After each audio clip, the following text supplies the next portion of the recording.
Guys, क्या आप Indus water treaty के बारे में जानते हैं? अगर नहीं जानते तो आज जान जाएंगे। आपने इंडस वाटर ट्रीटी के बारे में पिछले कुछ दिनों में कहीं ना कहीं जरूर सुना ही होगा, या तो न्यूज़ में सुना होगा या किसी अखबार में पढ़ा होगा। तो आज हम इसी के बारे में बात करने वाले हैं कि आखिर इसकी ज़रूरत क्यों पड़ी, इसे कब साइन किया गया था और आज क्यों इस ट्रीटी के अगेंस्ट जाकर इंडस रिवर का पानी रोका गया है और कैसे पूरा पाकिस्तान इंडिया के इस ट्रीटी को तोड़ने से कांप रहा है। So guys, welcome back to Logical Thinking।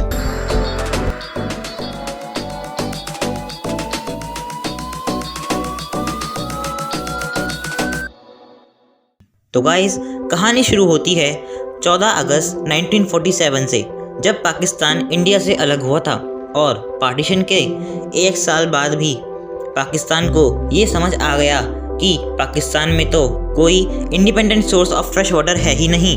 जितनी भी नदियाँ पाकिस्तान में हैं वो सब इंडिया से ही होते हुए आ रही हैं। पाकिस्तान में तो कोई ऐसा सोर्स है ही नहीं जो पाकिस्तान को पूरे साल फ्रेश वाटर दे सके।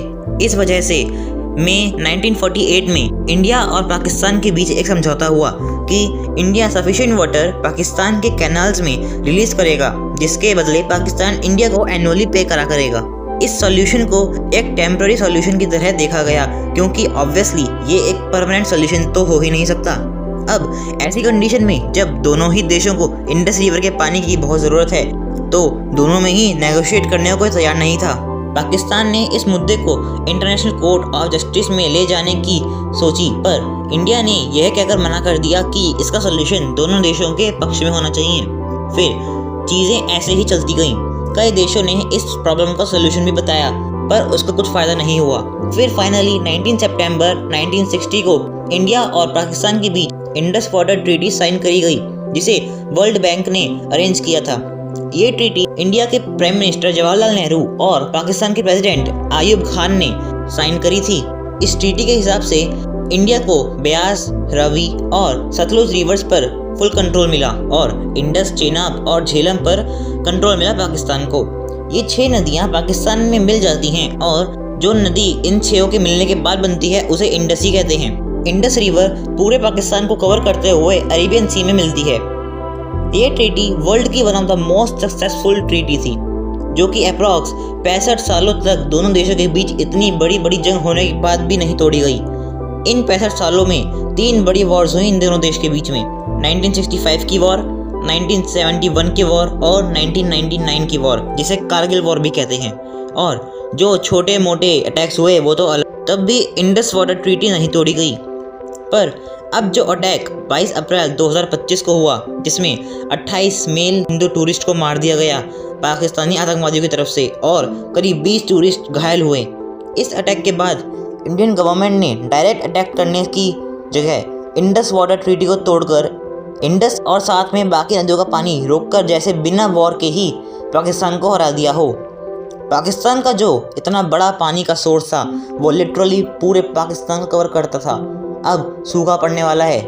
पाकिस्तान में पीने के पानी की कमी हो जाएगी। वहाँ 40% से ज़्यादा लोग एग्रीकल्चर पर डिपेंडेंट हैं, जो कि इंडस रिवर की वजह से ही पॉसिबल है। पर क्या इंडिया के लिए इंडस रिवर के पानी को ज़्यादा लंबे समय तक रोक पाना पॉसिबल है? क्योंकि इंडस कोई छोटी मोटी नदी नहीं है। आप खुद ही सोचिए कि जो नदी पूरे साल पूरे पाकिस्तान की प्यास बुझाती है, जिससे वहाँ के लोग खेती करते हैं, और कितनी चीज़ें जो कि इंडस के पानी से ही पॉसिबल है, क्या उसका पानी रोक पाना इतने लंबे समय तक पॉसिबल है? वेल, बड़े बड़े एक्सपर्ट्स का कहना है कि ये एक इम्पॉसिबल टास्क है, क्योंकि इंडिया में इतने पानी को स्टोर करने के लिए इंफ्रास्ट्रक्चर नहीं है। और अगर इंडिया एक नया कैनल बना रहा है इंडस के पानी को डाइवर्ट करने के लिए, उसमें भी काफ़ी टाइम लग जाएगा और तब तक भी पानी को ऐसे रोक पाना पॉसिबल नहीं है। और अगर जल्द ही इस चीज़ को सलूशन नहीं ढूंढा गया तो इंडस नदी में बाढ़ आ सकती है, जिससे डैम के आसपास वाले इलाकों में काफ़ी दिक्कतें हो सकती हैं। इंडस के पानी को रोककर इंडिया ने तो जैसे बिना हथियार उठाए जंग जीत ली हो, पर अगर इस चीज़ को ऐसे ही छोड़ दिया गया तो इंडिया को कमज़ोर समझा जाएगा। तो इसीलिए पॉसिबल है कि इंडिया भी पाकिस्तान पर अटैक करे और इस जंग को एक बार हथियार उठाकर भी जीते। तो गाइस आई होप आपको वीडियो अच्छी लगी होगी। अगर आपको वीडियो अच्छी लगी हो तो जल्दी जाइए और वीडियो को लाइक और चैनल को सब्सक्राइब कर दीजिएगा। अगर आपके पास कोई भी आइडिया हो कंटेंट को लेकर तो आप कमेंट्स में ज़रूर शेयर कीजिएगा। अगर आप कोई टॉपिक चाहते हैं जिसके ऊपर मैं वीडियो बनाऊँ तो वो भी आप कमेंट कर सकते हैं। So guys thank you for watching this video.